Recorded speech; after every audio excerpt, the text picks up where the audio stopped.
سورہ کہف آیت نمبر 51۔ اعوذ باللہ من الشیطان الرجیم، بسم اللہ الرحمن الرحیم۔ ہم نے یہ جو پچھلی آیتیں دیکھی سورہ کہف میں کہ اللہ تعالی ہم سب کو دنیا کی حقیقت، قیامت کی جو یقین دہانی ہے کہ کس طرح سے اعمال نامے پیش ہوں گے، اور تم اس زندگی میں کہیں شیطانیت میں مت بھول جانا کہ اللہ نے کیا کام دیا تھا، اور شیطانیت تمہارا کچھ نہیں کر سکتی اگر وہ باہر سے کوئی ہے شیطانیت۔ جب تک کہ تمہارا اندر والا شیطان، تم اس کو جب تک کنٹرول نہیں کرو گے، تمہیں باہر والے شیطان کچھ بھی نقصان نہیں پہنچا سکتے۔ تمہاری اپنی نفس کے شیطان کو اگر انسان نے کنٹرول کر لیا تو بس وہ انشاءاللہ کامیاب ہوگا دنیا میں بھی اور آخرت میں بھی۔ تو رب تعالیٰ ہمیں کہتے ہیں کہ آیت 51 پر جب ہیں کہ ما اشہدتہم، نہیں شہادت کے طور پر ہم نے انہیں گواہ بنایا ہے کسی کو، جب ہم نے تخلیق کیا آسمانوں کو اور زمین کو۔ یعنی دیکھ لیں، یہ پوائنٹ آ رہا ہے کہ لا الہ الا اللہ، یعنی اے لوگوں تمہارے پاس کتاب دی، تمہیں دنیا میں سہولتیں دی، تمہیں کتاب سے بار بار سمجھایا کہ آخرت کی کوشش میں رہنا، آخرت کی کوشش کرنا، اور کوئی میرا ہم پلہ نہیں ہے، کوئی اللہ کا ہمسر نہیں ہے، جس پر اللہ تعالیٰ کا ایک بیان یہ جو آ رہا ہے کہ میں نے آسمانوں کی اور زمین کی تخلیق پر بھی کسی سے مدد نہیں مانگی، اور نہ ہی کوئی گواہ تھے اس بات کے، ولا خلق انفسہم، اور نہ ہی ان کی اپنی تخلیق پر اللہ نے انہیں کوئی گواہ رکھا ہوا تھا۔ تو اس لیے نان اوتھینٹک، جو بھی تصدیق شدہ بات نہ ہو اللہ کی کتاب سے، اس کو ایز اے دین نہیں لیا کرو۔ یعنی دین کے طور پر باہر کی باتیں قبول نہیں کی جائیں گی جب تک کہ وحی کی دلیل موجود نہیں ہوگی۔ اور اس پر اللہ کا فرمانا ہے کہ نہ ہی میں ہوں کہ بناؤں مدلین کو، یعنی گمراہ کرنے والوں کو اپنا مددگار، نہ ہی یہ اللہ کے لائق ہے اور نہ ہی اللہ کو کسی کی ضرورت ہے، تو تم کسی کے بہکاوے میں مت آ جانا۔ پھر اللہ فرماتے ہیں کہ اب قیامت میں اور کیا ہوگا، ہمیں اور آگے بیان مل رہا ہے کہ وہ یوم یقول، یہ یوم کون سا دن ہے؟ قیامت کا دن، کہ جس دن وہ اللہ تعالیٰ فرمائیں گے کن لوگوں سے جو دنیا میں اللہ کے ساتھ دوسروں کو بھی شریک ٹھہراتے تھے۔ اس بات پر ہم ہمیشہ بتوں کی پوجا کرنے والوں کو قصوروار ٹھہراتے ہیں، یا پھر جو اللہ تعالیٰ کی اولادیں بناتا ہے ہم اس کو قصوروار ٹھہراتے ہیں۔ ہم اپنے قبر پرست لوگوں کو قصوروار نہیں ٹھہراتے ہیں۔ ہم اپنے شرک، اپنی نیازیں، اپنی غیر اللہ کے نام کی پکار، اپنے وہمات، اپنے شرکیہ عقائد، اپنا ہر معاملہ، ہر مشکل، نظر لگ جانا، نظر لگ جانا، نظر لگ جانا، ہم اپنے شرکیہ عقائد کو نہیں دیکھتے ہیں کہ یہ رنگ مجھ پر بھاری ہے، یہ نام مجھ پر بھاری ہے، یہ دن مجھ پر بھاری ہے، اس کی کالی زبان ہے۔ یعنی ہمارے یہاں بھی کوئی کم شرکیہ عقائد نہیں ہے کہ ہم سارا ملبہ بس اہل کتاب پہ تھوپتے ہیں یا مشرکین پر تھوپتے ہیں۔ تو اس لیے یہ کتاب میری اور آپ کی ہے، اس وقت میں اور آپ پڑھ رہے ہیں، ہمارا ذکر اندر موجود ہے کہ تم کسی بھی طرح کے شرک کو انوالو نہیں کرنا اپنے اندر۔ اللہ فرماتے ہیں کہ جس دن، وہ قیامت کے دن، اللہ تعالیٰ ہر طرح کے شرک کرنے والوں سے پوچھیں گے۔ ہمارے یہاں کچھ نہیں تو دوسری طرح کا ایک اور شرک بھی ہوتا ہے کہ اللہ کے رسول سنتے ہیں ہماری بات، جبکہ سننے والی ذات صرف اور صرف اللہ کی ہے۔ یعنی مرنے کے بعد آپ کسی کے لیے سوچیں گے یہ مجھے سن رہے ہیں، مجھے دیکھ رہے ہیں، میری بگڑی بنا دیں گے، جو کہ سراسر اللہ کے رسول محمد صلی اللہ علیہ وسلم کی تعلیمات کے خلاف ہے۔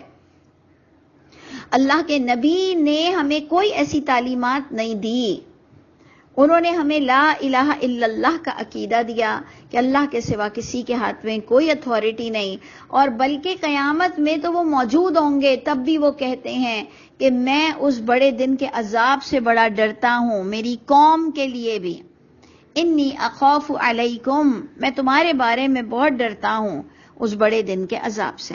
یعنی اگر برا کرو گے تو برائی میں پھنسو گے، کوئی نبی بھی تمہیں بچا نہیں سکے گا۔ تو اللہ ہم سب کو اپنی ہر طرح کے شرک کو دیکھنا، سمجھنا نصیب فرمائے، اور ہمیں ہماری اصلاح کا موقع دے دیں۔ تو جس دن اللہ تعالیٰ پکاریں گے کہ نادو شرکائی، کہ پکارو تم میرے شریکوں کو، اللہ تعالیٰ فرمائیں گے کہ پکارو میرے شریکوں کو. کن کو اب کہیں گے؟ جو لوگ دنیا میں جس طرح کا شرک کرتے تھے، اہل کتاب، ہمارے مسلمان، مشرکین، جو جس طرح کا شرک کرتا تھا، اللہ تعالیٰ فرمائیں گے ٹھیک ہے پکارو. سب کے پاس اپنی اپنی نوعیت کا شرک ہے نا، تو مسلمان بھی بچے گا نہیں. اللہ فرمائیں گے ٹھیک ہے پکارو اپنے شریکوں کو. الذین زعمتم، وہ لوگ جن کو تم اپنی اپنی نوعیت کے مطابق جو زعم کرتے تھے، ہم کچھ نہیں تو اللہ کے نبی محمد صلی اللہ علیہ وسلم کو مدینے کی مسجد میں زندہ کر دیتے ہیں. کتنی بری بات ہے کہ ایک نبی جنہوں نے پوری زندگی اتنا کام کیا اللہ کے لیے، اور اللہ تعالیٰ فرماتے ہیں کہ ایک عام شہید عند ربہم یرزقون ہے، کہ ایک عام انسان والا شہید، نبیوں سے ہٹ کر کیٹیگری، وہ اللہ کے گھر رزق پا رہے ہیں اور عند ربہم ہے. اور ہم نے ان کے لیے اتنی شرکیہ باتیں کی قبر کے متعلق. اللہ تعالیٰ ہم سب کو بس معاف کیے ہوئے ہیں. یہ اللہ کی شان حلیمی ہے، یہ اللہ کی شان رحیمی ہے کہ اللہ نے ہمیں معاف کیا ہوا ہے اور ہمیں موقع دیا ہوا ہے کہ ابھی بھی ہم سدھر جائیں. اگر اسی حالت میں مر گئے نا تو ہم مجرم کی حیثیت سے اٹھیں گے. تو اللہ فرماتے ہیں کہ انسان کو پروردگار فرمائیں گے کہ ٹھیک ہے پکارو، کون کون تمہاری مدد کر سکتا تھا اپنے اپنے اصول کے مطابق جو تم نے شرک کیا تھا. تو فدعوہم، اللہ فرماتے ہیں انہوں نے جو دنیا میں حرکت کی تھی یہ ادھر بھی پکاریں گے. یہ بھی بات ہمیں سمجھ لینی چاہیے کہ آپ نے دیکھا کہ سورہ کہف میں ہی ہم نے دیکھا کہ پڑھا کہ اصحاب کہف جو نیت لے کر سوئے تھے وہی نیت لے کر اٹھے ہیں کہ جی یہ پیسے لے کے جاؤ. یعنی بھیک نہیں مانگتے تھے، سب سے مانگا نہیں کرتے تھے، اپنے پاس اپنی پاکٹ منی ہوتی تھی. اور اس کے بعد انہوں نے کہا کہ کوئی طیب کھانا لے آؤ، یعنی انہیں طیب کھانے کا بھی اتنے سالوں بعد فکر تھی. اس کے بعد انہوں نے کہا کہ اپنی خبر مت دینا اور ہوشیار رہنا، کیونکہ یہ ہم کو کسی بھی صورت اس باطل دین میں گھسانے کی کوشش کریں گے اور نہیں تو یہ ہم کو رجم کر دیں گے. تو جیسے وہ سو کر اٹھے 300 سال بعد بھی، تو نیت ان کی وہی تھی جو نیت کو لے کر یہ سوئے تھے. تو یاد رکھیے گا کہ آپ مانے نہ مانے کہ آپ اور میں کس طرح کا شرک کر رہے ہیں. ہم جس طرح کا بھی شرک کر رہے ہیں کہ ایون ہم مزاروں پہ پھولوں کی چادر بھی چڑھاتے ہیں اور اللہ کے رسول پر جھوٹی حدیثیں کرتے ہیں کہ جی وہ قبر پر ہریالی لگا دو تو جب تک کہ شاخ ہری رہے گی تو مردے کو عذاب نہیں ہوگا. یہ بھی ہمارے پاس حدیثیں چلتی ہیں کہ جی وہ مردے کی قبر پر شاخ لگا دو ہری تو جی عذاب ٹل جائے گا. اللہ معاف کرے، ہمیں لحاظ نہیں ہے کہ ہم اللہ کی کتاب کا، اللہ کی بات کا، اللہ کے نام کا اور اللہ کے رسول کا نام لے کے کیا مذاق کرتے ہیں. یہاں تک کہتے ہیں کہ جی ماں باپ کی قبر پر اگر بچہ سورہ بقرہ یا اتنی دیر تلاوت کر لے کہ ایک اونٹ کٹ جائے اور بٹ جائے تو فرشتے چلے جاتے ہیں. یہ کہتے ہوئے انسان کو حیا نہیں آتی؟ اللہ کے رسول کے نام سے وہی حدیث سناتا ہے، یعنی مذاق کرتا ہے فرشتوں کا بھی. اول تو اللہ کے گھر وہ جا چکا، آپ کا اور میرا مردہ، اور اب اس کے اعمال نامے اللہ کے ہاتھ میں ہیں. لیکن ہم کتنا بڑا مذاق کرتے ہیں کہ جی زیادہ دیر قرآن پڑھو باہر اولاد بیٹھ کر تو فرشتے چلے جائیں گے. اللہ ہم سب کو بس اللہ نے ڈھیل دی ہے. یہ رب تعالیٰ کی حلیمی ہے اور اللہ کرے کہ ہم انہی ڈھیل کے دنوں میں سدھر جائیں انشاءاللہ تعالیٰ. تو اللہ تعالیٰ قیامت میں بھی ایسے ہی کہیں گے اور کہیں گے کہ جی ٹھیک ہے پکارو، جس جس نوعیت سے تم شرک کرتے تھے تو وہ پکار بھی لیں گے. اللہ بتا رہے ہیں پکار بھی لیں گے. فلم یستجیبوا لہم، اور انہیں کوئی جواب نہیں ملے گا، بس نہیں وہ جواب دیں گے ان کے لیے کیونکہ وہ دے ہی نہیں سکتے ہیں. وجعلنا بینہم موبقا، اور ہو جائے گا یعنی کلیئر ہو جائے گا، ریڈ ہینڈڈ انسان پکڑ لیا جائے گا کہ اس نے جو بھی کچھ کیا وہ دوبارہ سی فوٹیج میں آ جائے گا. بنا دیں گے ہم ان کے درمیان ہلاکت کا گڑھا. یعنی یہ اس کا جو ایکٹ تھا، یہ اس کی جو حرکت تھی، یہ سامنے آ گئی. ویسے بھی اعمال نامے میں تو ایک ایک چیز درج ہے. پھر اللہ فرماتے ہیں ورأى المجرمون النار، جو ایسا کر جائیں گے تو اللہ تعالیٰ فرماتے ہیں کہ وہ مجرم دیکھیں گے آگ کو تو پھر انہیں یقین ہو جائے گا کہ انہم مواقعوہا، کہ اب ان کو اس میں گرنا ہی ہے، ولم یجدوا عنہا مصرفا، اور نہیں وہ پائیں گے اس جہنم سے بچنے کا کوئی راستہ، یعنی پھر کہیں پر کوئی بچ بچاؤ نہیں ہوگا۔ اور اس کے ساتھ رب تعالیٰ فرماتے ہیں کہ وَلَقَدْ صَرَّفْنَا فِي هَذَا الْقُرْآنِ، اے لوگوں کیا کمی اللہ نے چھوڑی، صرفنا فی هذا القرآن، ہم نے پھیر پھیر کر تمہیں تنبیہات دیں اس قرآن میں، ہم نے پھیر پھیر کر تمہیں وارننگز دی، ہم نے تمہیں اویئرنیس دی، ہم نے تمہیں کانشیس رکھا، ہم نے تم پر ایسے ہی انجانے میں اٹیک نہیں کیا ہے، ہم نے تمہیں بغیر بتائے یہ انجام نہیں دکھایا ہے۔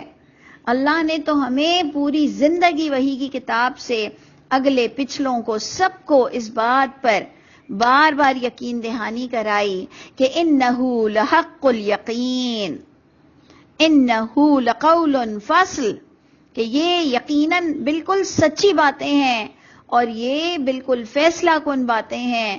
اگر تم نے اسے نہ سمجھا تو اللہ فرماتے ہیں کلا لو تعلمون علم الیقین، کاش تم نے علم سے ٹیکسٹ لکھا ہوا جو ہے اس سے تم نے یقین کر لیا ہوتا، لترون الجحیم، تو البتہ تم نے جہنم کو ضرور دیکھنا ہے۔ جب تم نے اللہ کی کتاب سے یقین نہیں کیا اور تم نے لوگوں کے اجماع تواتر باتیں، جھوٹی باتیں جو تم پر غالب آ گئیں، تم نے کہا کہ جو زیادہ ہو رہا ہے وہی درست ہوگا، کیونکہ ہمیں میجورٹی اپیل کر جاتی ہے، جو زیادہ تر لوگ کرتے ہیں وہ ہم اس کو صحیح سمجھتے ہیں۔